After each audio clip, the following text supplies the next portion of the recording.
On today's program, we feature the performance artist Laurie Anderson, who is talking with our regular host, Stephen Poser. Could you tell us something about where you've been and the kinds of activities that take you so far into Europe and across the United States and all these places? I just got back from a trip to Switzerland and Italy, and it was, I did most of the concerts that I did in French, since a lot of the work that I do involves language and talking. I try to make a point of doing it in the language of that country. So in this case, it was pretty much in a strange kind of French, since my accent is pretty bad. I thought the whole series was going pretty well until I read one description of my accent as John Wayne selling used cars was the way it was put. So it was a situation in which I felt directly after the concerts that I could somehow speak French, just because I had memorized this text, but I would go out into the street and someone would go, like a simple direction question, and I couldn't remember a single thing. I would just completely blank out, and so as a result of this, I found that the people I had the most rapport with were the babies. And babies that were frequently guests of your performances in the audience, or were there, or would you say that you encountered a certain amount of babies in your visit, that you automatically sort of gravitated toward the babies? Well, babies occasionally came to these concerts, a few of them, but I saw most of the babies on the street, and one of the things about these particular babies was that they seemed to be used as a certain kind of traffic tester.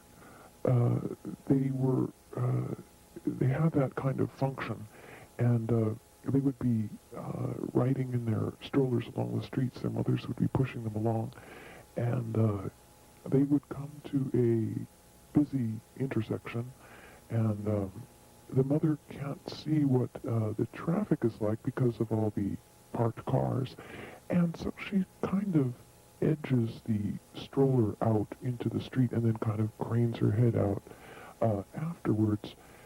And it was this, I think, that impressed me more than anything else, the expression on these babies' faces as they're sitting there in the middle of traffic, completely stranded and unable to speak, and that I could really relate to, You feel sometimes?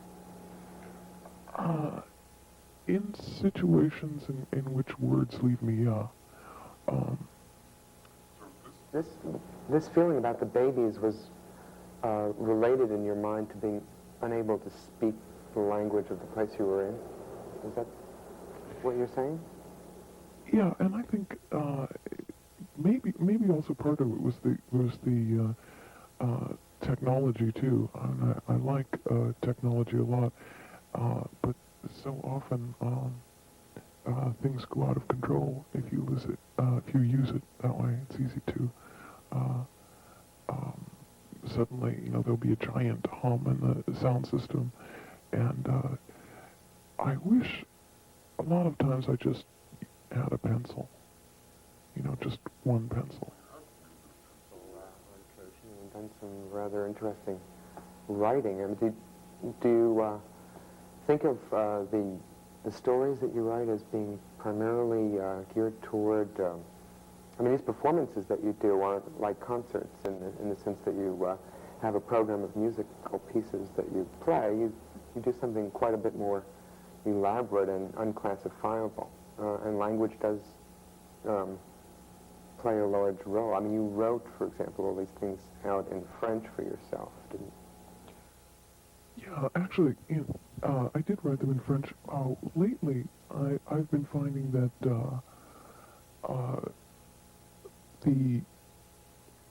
I get most of the material that I've been working with from various aspects of American culture, and also from dreams. And so I've been recording a lot of those things, and actually asking other people to read them as well, so that it becomes a kind of concert of different kinds of voices. And I try to choose the person who reads that particular dream so that they have some relationship to the content. One of them, which was a particularly nightmarish one, went like, I dreamed that I was Jimmy Carter's lover, and we were somewhere in the White House, and there were a lot of other women there too, and they were supposed to be his lovers too. But I never saw Jimmy Carter, and none of the other women ever saw him either. And it was a very confusing situation, because there was a big discussion going on, because Jimmy had decided to open up the presidential elections to the dead. That is, that anyone who had ever lived could have the opportunity to become president. And he just kept saying he thought it would be more democratic that way. The more choice you had, the more democratic it would be. Be able to vote for candidates who are no longer with us as well? Oh, absolutely. Plato. That would be something. Now, who would you vote for? I don't know. I mean, it would open up the field so radically. That Laurie Anderson might choose to write in on her ballot, for example. I would. I'm not sure. I think I would try to choose someone from another culture and see what they could do with this country. I think we're at an incredibly interesting point now in the United States. I mean, since I do a lot of work elsewhere, I'm finding a little bit about how terribly unpopular we are at this point. It's incredible, almost universal fascination with America that almost goes beyond what Americans, know and believe about themselves. Do you find that to be true? It's hard to separate that stuff from the myths. Yeah, it's very hard, and so and just as I spend a lot of time in other parts of the United States, everyone has of course, slightly different myth. We have a lot of, at this point, I mean, it's very disturbing, I think, because so many people are interested in guns, and it's changing the whole texture, really, of what's going on in Denver. Actually, they're having drills. People once every other week do air raid drills. I mean, they're actually preparing for some kind of invasion, which is like totally foreign to anything that Americans have any conception of. I mean, no one has ever landed here. And so there, because of all the plutonium and because of all the Air Force facilities there, people are actually afraid that someone else is going to drop down. And also in Florida, off the coast of Florida, people are getting ready. Although I think it's going to be very pathetic. I mean, if anyone comes up that way, everyone in Florida is just so old, you know. How do you feel about that? I mean, when you say you think America might do better by having a new leader that comes from an entirely different culture, I mean, do you mean to say that these things frighten you? Kind of mentality at work in the upper echelons of the administration? It frightens me less than having more of a Hollywood president, which it looks like a distinct possibility, and that, to me, is quite frightening, because we already have, in terms of politics, I mean, a lot of Hollywood is already in it. If you just turn on the news, you immediately see this kind of presentation. For instance, a big curved counter and maybe 4 or 5 newscasters, and it's exactly like a singles bar as far as I can tell, because you have without the drinks, you have the guy who's giving the so-called news, and then he just leans down the, sort of a pass-it-on sort of idea of, okay, Bill, what's new in sports? Well, blah, blah, blah, Gail, it's kind of a conversation, but more of a relay. And one of the things, actually, that was great about the newspaper strike, when the Times was on strike, a lot of the writers were doing the news because people missed their columns, and they wanted to hear what these people had to say about the news. So you'd get these guys on, you tune in and you'd see these guys who were not TV people at all. They were like rumpled and kind of squinting into the lights, but they were reading things that they had written and that they actually believed. It was no longer an actor giving you a kind of coordinated and slick version of what was going on, and that was, I think, very exciting to people, that it had this kind of reality to it. The Hollywood thing recovered its position, and things seem to continue in that way. Is that what you're saying? I mean, when you see an elaborate production by a Madison Avenue advertising company for a presidential candidate, you're seeing a high-class piece of commercial propaganda. Oh yeah, absolutely.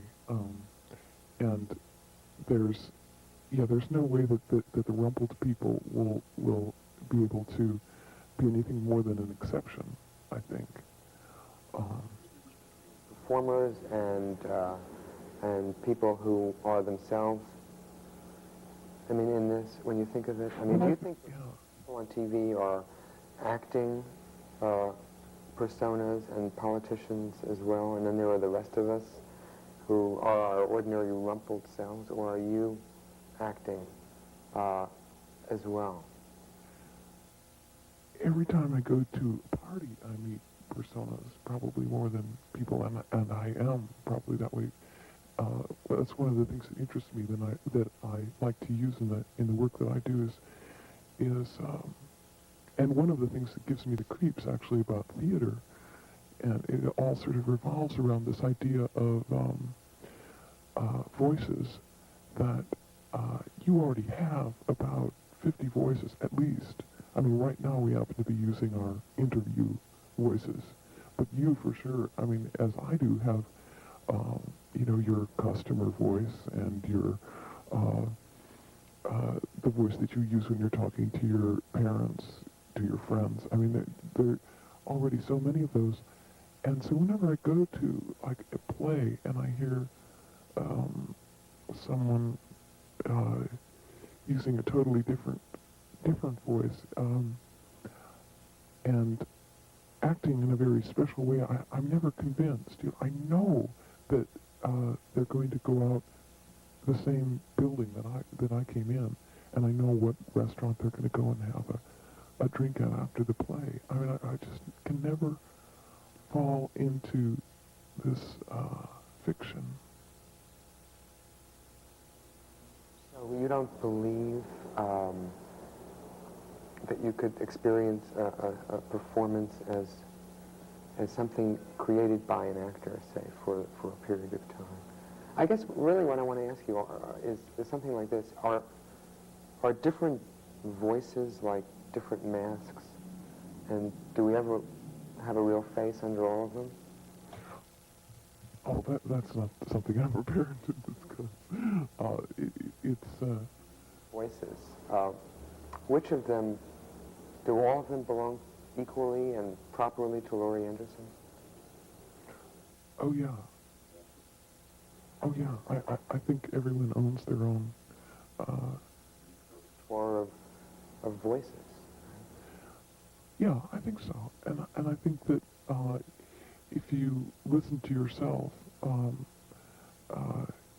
through a period of a day, you'll be listening to quite a range of voices from anywhere from the telephone. I mean, I've worked with a lot of filters in my work. In other words, even something as simple as a phone filter, how much your voice changes as soon as you get into that position. It seems like there's a kind of double kind of meaning to this idea of voices. I mean, there are all the voices that you have when you're addressing different audiences. You know, the waiter, when you speak to a waiter, when you speak to your mother, when you speak to someone on an interview, when you speak to someone you love. I mean, these are different. And then there are ways you can change your voice, like disguises or masks. But those aren't equal voices. Well, Disguises and masks as opposed to different people inside you. mhm. I think it rarely works to disguise your voice as a true disguise. I tried that once, and somebody said, "You're Laurie Anderson, aren't you?" And I tried to change my voice, and said, "No, I'm not at all. You're making a big mistake." And it doesn't work very well. But I think the doubleness that you're talking about in terms of that is always about the two-part quality of speech. I mean, one rarely talks to oneself, although I do a lot of work that way, especially if I'm walking down the street. And I found a real good way to do that, which is basically if you have a bag of things that you're carrying, and it's up to about here, then it makes a real nice resonant sort of chamber, and other people walking down the street can't tell that you're, talking to yourself, which is sort of an advantage, because you're just up to here, and so you can say whatever you want. And I've had a lot of conversations that way, sort of. That depends, but they usually tend to be sort of arguments, and I win them all that way. I give myself enough time to think of the right arguments. And the conversational, actually a lot of the things that I've done are built on that whole premise of one person talking to another. And the fact that it's so incredibly difficult, and it's such a total miracle when it actually happens, when you actually can make contact. People who are out there in the audience, I mean, do you understand, for example, that there are thousands of people out there, and you're talking to them? How do you think about that situation? You can't see anybody, and yet you know that the whole reason that the cameras are here and that we're using microphones and all of these technical things are set up this way is that they can participate in our conversation, and they can hear your voice, and they are the audience for the purpose of this talk. Can you think over to them? Can you address them the way you do people in the audience of a performance where you're live and you're in the same room and you can see them?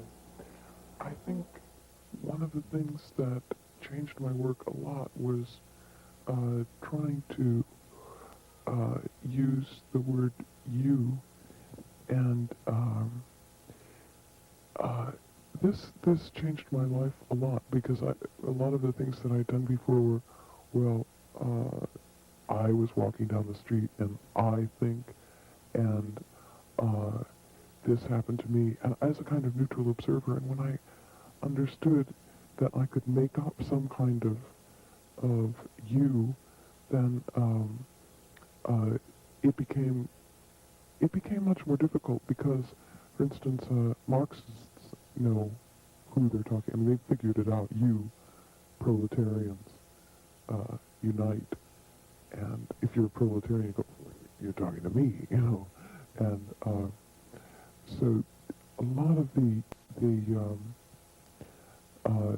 songs that I've done have been you with a kind of capital Y, because I'm not sure who this is, obviously, so... It goes beyond the bounds of, say, American, obviously. I mean, if you're going to the trouble to translate your work into foreign languages for the purpose of performing in foreign countries, then it's not that you're an American talking to other Americans, although you're an American, you're very much identifiable. That is, you speak as an American about America, and you take America with you when you go, and you go through America as a kind of participant and observer at the same time. I mean, your life is an American life, and yet you take it as your subject. You want to understand it. Yeah, well, I mean, I try in a certain sense to make the politics of what I'm interested in fairly broad. So just to get back to babies for a second, I've been real interested in that starting point, and so a lot of the sort of like clean slate sort of situation. So a lot of the things tend to focus around that kind of view, so that something that most people have in common. In other words, you were born, and so you're free.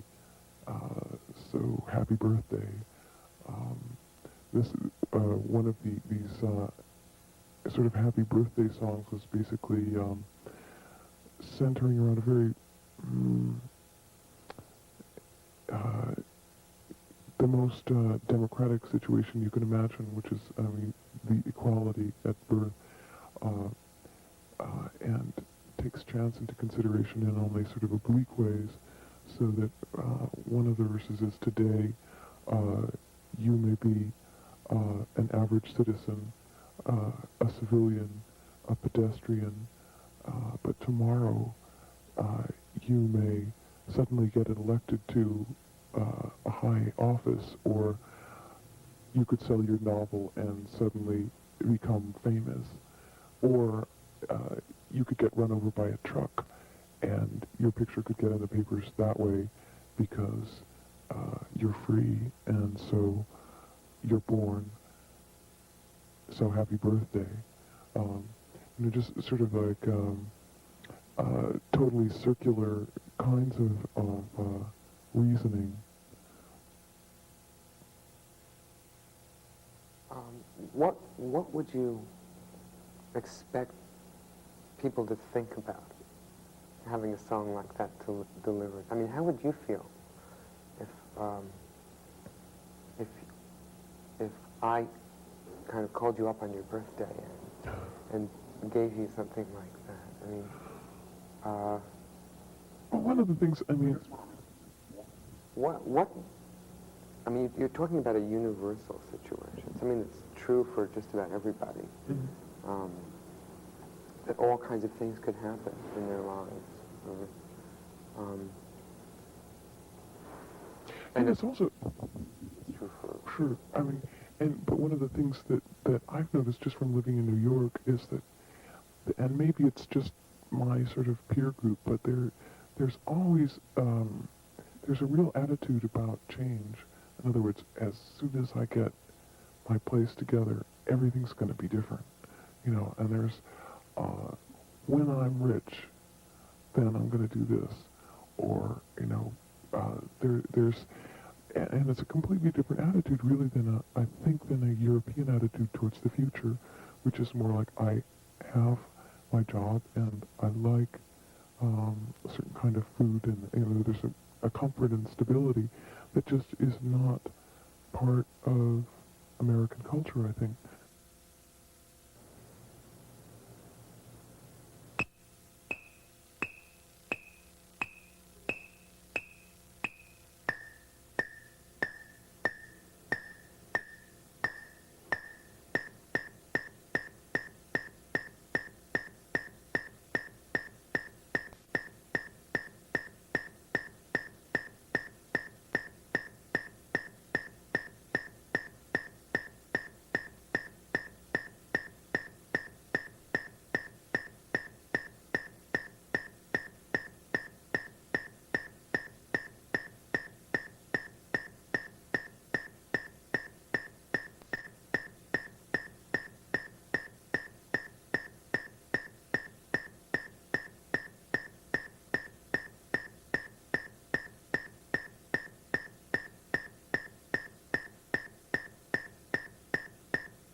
Hi, I would like to invite you to be a friend of Soho TV and offer to you our own publication, TV Magazine. TV has articles about our programs, commentaries, and video pieces by contemporary artists. We want to send you this magazine in this pin, a reminder that TV is not bad after all. We're a nonprofit organization and need your help in continuing our programs. Send us your tax-deductible contribution of $10 or more and receive free our magazine and TV pin. Join us as a friend.